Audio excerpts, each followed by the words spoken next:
Assalamualaikum warahmatullahi wabarakatuh. Selamat pagi dan salam sejahtera bagi kita semua.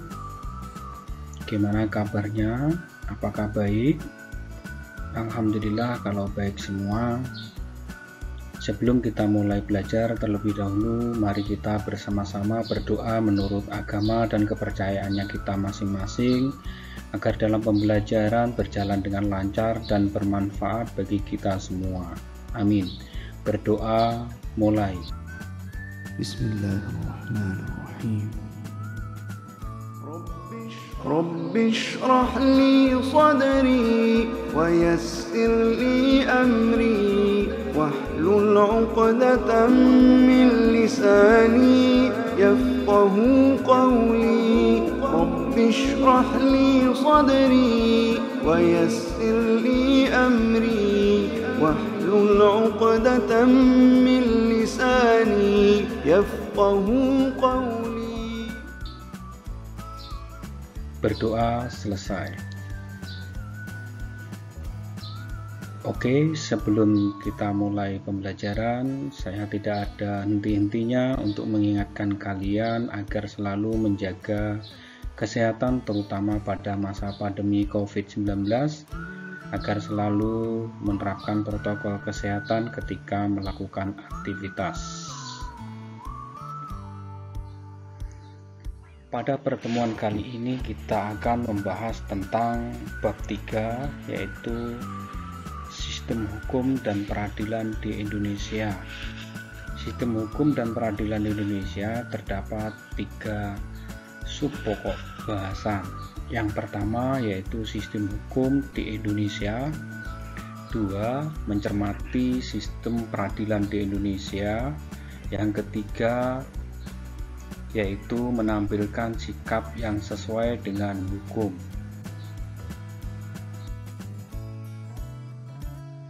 Pokok pembahasan 1 yaitu 1. Sistem hukum di Indonesia. Sistem hukum di Indonesia sendiri itu terbagi menjadi beberapa subpokok bahasan. Pokok bahasan yang pertama yaitu makna, karakteristik, dan unsur-unsur hukum. 2. Penggolongan hukum. Ketiga yaitu tujuan hukum. Keempat, fungsi hukum. Yang kelima yaitu sumber hukum. Sebelum kita mulai membahas pembahasan sistem hukum di Indonesia, terlebih dahulu kita lihat yaitu tujuan pembelajaran. Yang pertama, mensyukuri nilai-nilai dalam sistem hukum dan peradilan di Indonesia sesuai dengan Undang-Undang Dasar Negara Republik Indonesia tahun 1945 sebagai bentuk pengabdian kepada Tuhan Yang Maha Esa. Tujuan pembelajaran yang kedua yaitu menunjukkan sikap disiplin terhadap aturan sebagai cerminan sistem hukum dan peradilan di Indonesia. Tujuan pembelajaran yang ketiga yaitu mendeskripsikan sistem dan peradilan di Indonesia sesuai dengan Undang-Undang Dasar Negara Republik Indonesia tahun 1945. Tujuan pembelajaran yang keempat yaitu menyaji hasil penalaran tentang sistem hukum dan peradilan di Indonesia sesuai dengan Undang-Undang Dasar Negara Republik Indonesia tahun 1945.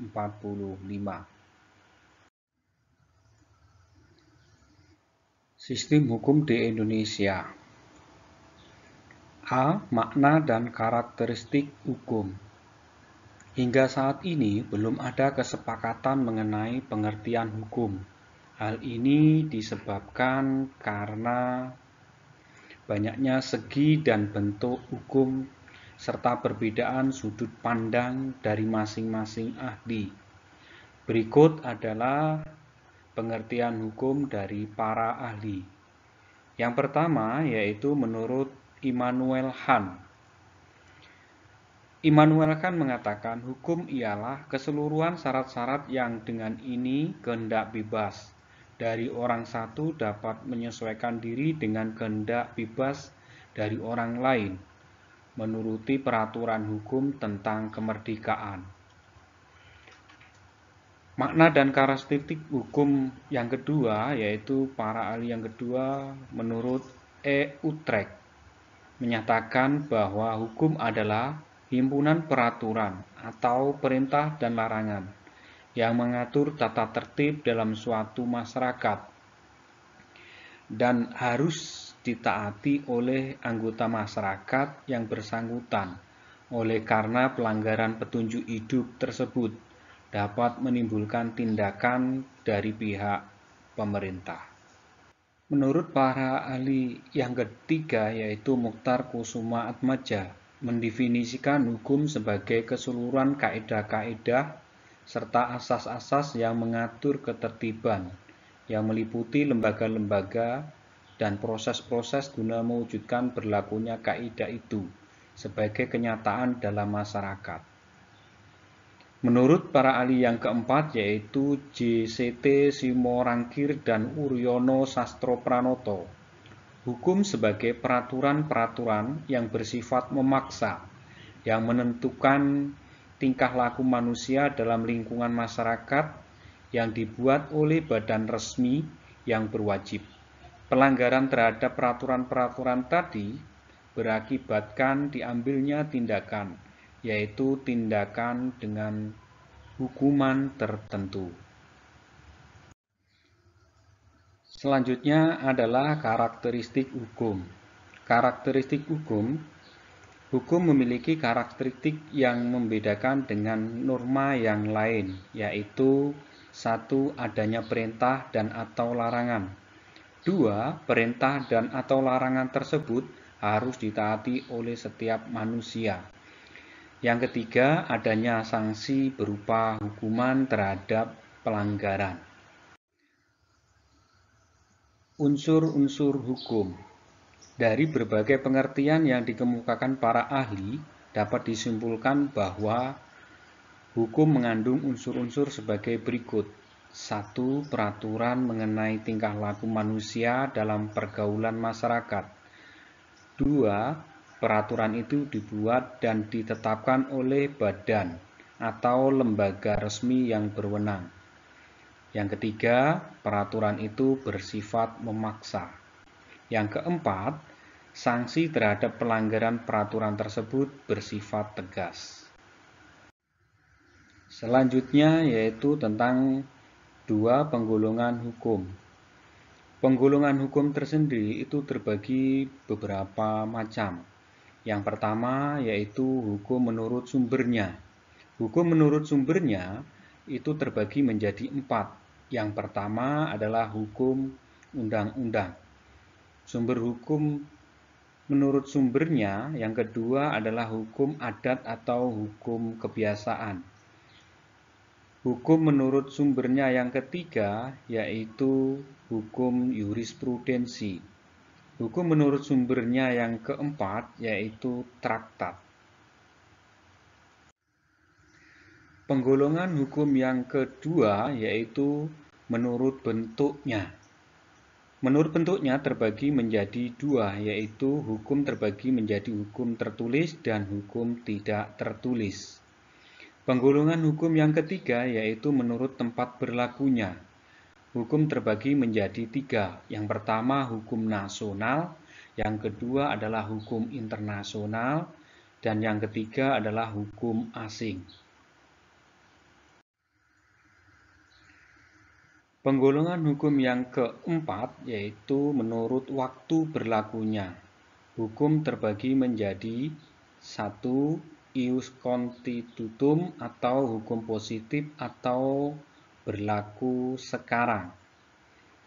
Menurut waktu berlakunya hukum yang kedua yaitu ius constituendum atau hukum negatif atau akan datang.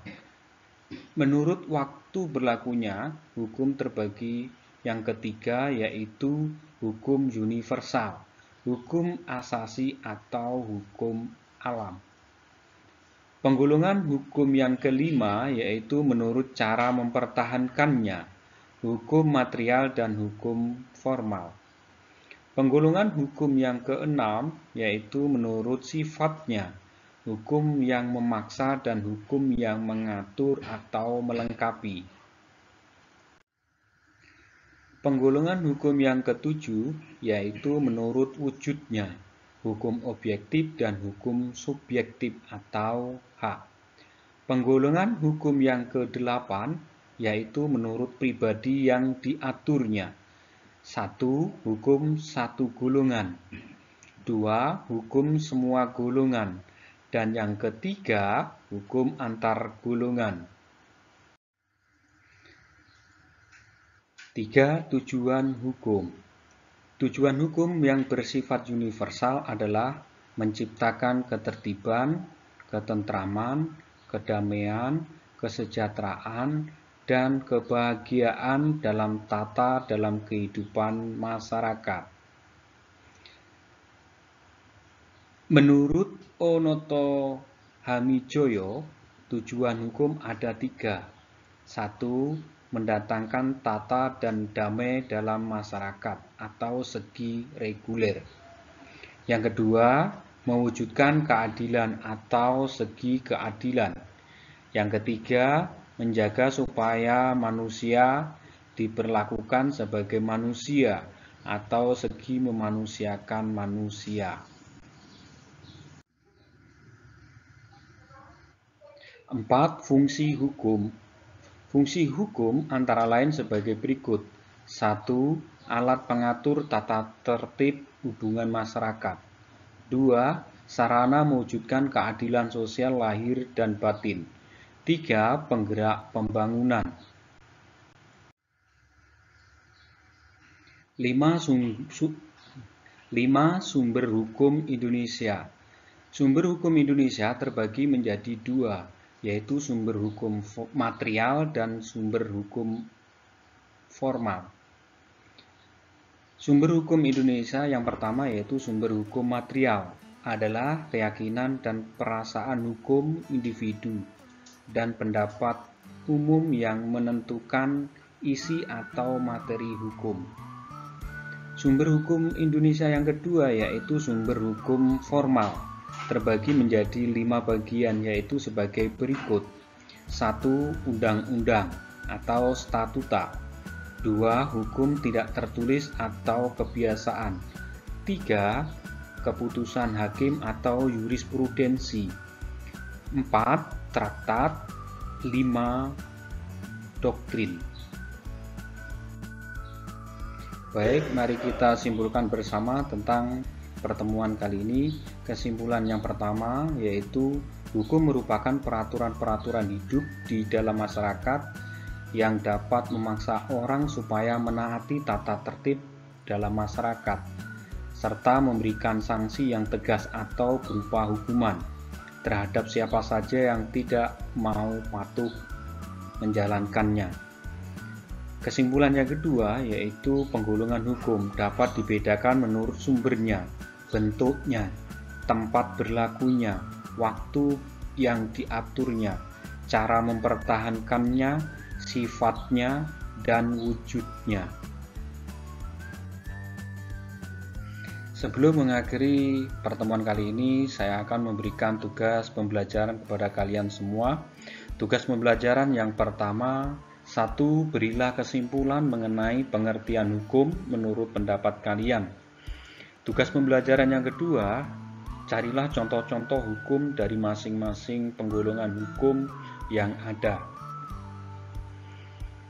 Demikian yang saya bisa sampaikan. Apabila ada pertanyaan, silakan dijabri lewat WA saya.